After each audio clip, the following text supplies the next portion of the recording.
Hi there. I'm recording this in early November, and the holidays are looming. We're past Halloween, and the Christmas cheer is starting. And most grieving people I know are dreading it all for good reason. So if you're one of them, welcome to the club. It's hard. It's just hard. And that's normal. That's normal. It's like this convergence of things that just feel like they are magnifying your grief. And the first is that you can't get away from it. Even if you're celebrating something other than Christmas, the Christmas culture is something you associate with whichever holidays you are celebrating. When I was a kid, Christmas didn't start until after Thanksgiving. I'd like to see that again personally, but now it's all mixed together and you can't get away from it.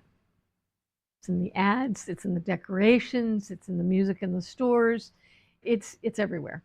So that's one reason it's so hard. And all of that ever-present cheer can be very triggering for people who are grieving. The other thing is that we come to this time of year with a boatload of memories, traditions, and expectations about what this time of year is about and what it should be about. And all of that is triggering because the person we shared all those memories and traditions with and expectations is not here. So all of that is in your face in a way that it's not the rest of the year. It gets really focused and magnified this time of year. And the other piece that makes it so hard for so many people who are grieving is there's this pressure to be joyful. Now, I got to say, lots of people who aren't grieving have trouble with that this time of year too. Depression tends to get really high this time of year for various reasons. But when you're grieving, that pressure to go to the parties and go to the family gathering and being around lots of people and being happy about it is such a heavy weight to be carrying around. I would give up on that. Don't worry about the pressure and the shoulds. It's hard because there's all this stuff that is just exhausting, really exhausting. And then there's the role of anticipation because we hit, and this has probably already started for you. It could have started months ago, actually, just dreading the holidays and worrying about what it's going to be like and worrying about falling apart and worrying about not wanting to go and worrying about everything, everything. And one of the reasons the anticipation is so hard is because you're trying to anticipate every possible way it could go. And none of them feel good. And none of them feel good. So you're dreading all of them, but you're trying to prepare yourself for a vast array of possibilities.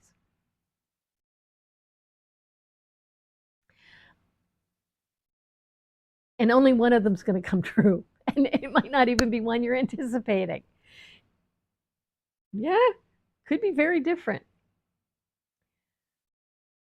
And there's lots of ruminating about possible scenarios and fears, lots of fear about what it's going to be like and how you're going to get through it.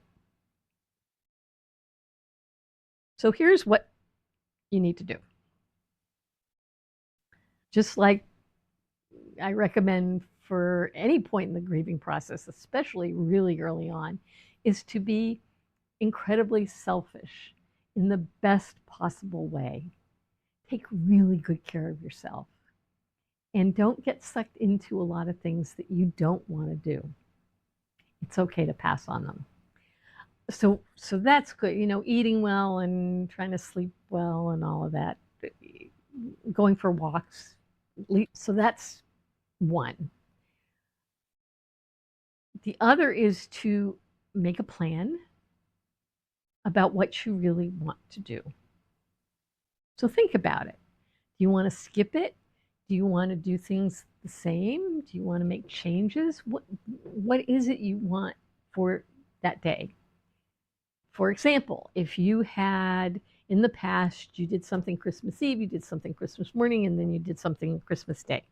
You don't have to do all of that. You could just pick one that really matters to you. Or you could decide you're just going to go all out and you're going to really do it up well. That's your choice, but make it your choice and plan accordingly. So think about what you want and what you really don't want.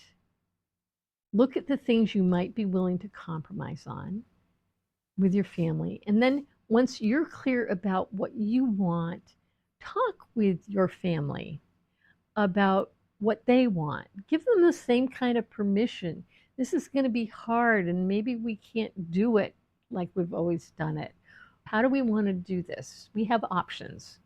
It's important to remember you have options. This is not something you have no choice about, and you just kind of have to go through it. It's not like that. But that's part of the fear, part of the dread. So raise the grain on you got choices, you got options. So look at those carefully and decide what it is you really want.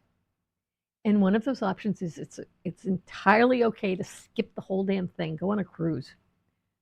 There are other options besides that, but you don't have to do it at all if you don't want to. Yeah? But if you're going to do it and you're talking with your family, there are a couple of things, three actually, that I recommend you do. First is to keep it simple. Simplify things. You don't have to cook every recipe unless you want to. If you want to, go for it, but you don't have to. You may not want to put all the ornaments on the tree. Maybe you just want to bring a tree in and throw some lights on it. I know people have done that. That's fine. That's what you want. Simplify it. Thinking about a way to remember the person who died. It could be a candle on the mantle. It could be their picture out. It could even be on the table. It could be a place setting at the table with their picture. It could be playing their music. A idea I really love. It's not mine. I don't remember who came up with it. But to hang a stocking for Christmas, hang a stocking for the person who died and have everybody write a memory and put it in the stocking. And then at some point later in the day to read those. Yes, it's sad and there will be tears, but there will also be laughter and joy.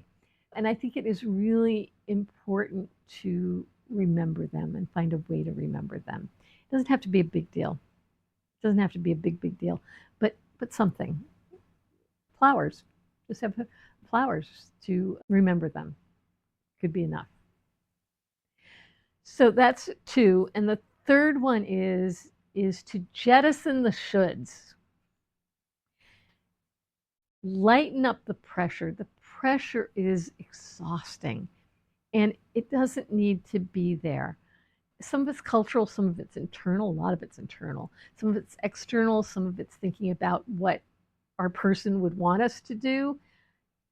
Just clear the decks of the shoulds and think about what you really want.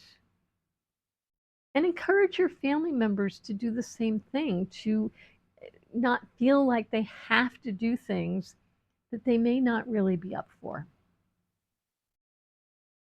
So those are my three recommendations. It's going to be hard, no question about it, but you can make it easier by planning for one thing and talking with your family about what you want and thinking about keeping things simple, finding a way to remember them, and getting rid of all the shoulds. It'll really help. There are more ideas. The holiday ebook that I wrote for a Christmas workshop, which is why it's pretty heavy on the Christmas stuff, but the principles apply to any holiday. And there are lots of good ideas in there for things to do, different ideas about gift giving and decorations and all sorts of things. Card sending. I had once somebody used to work for me. She didn't send out Christmas cards. She sent out Valentine's cards instead. You can do that. So lots of ideas in the book, and you can download it. You can go to griefheals.com/holidays. The link should be in the description. I'll be doing some more videos about various aspects of the holidays, but I just wanted to acknowledge that it is really hard and also encourage you to consider ways that you can make it easier. All right, you take care. Bye-bye.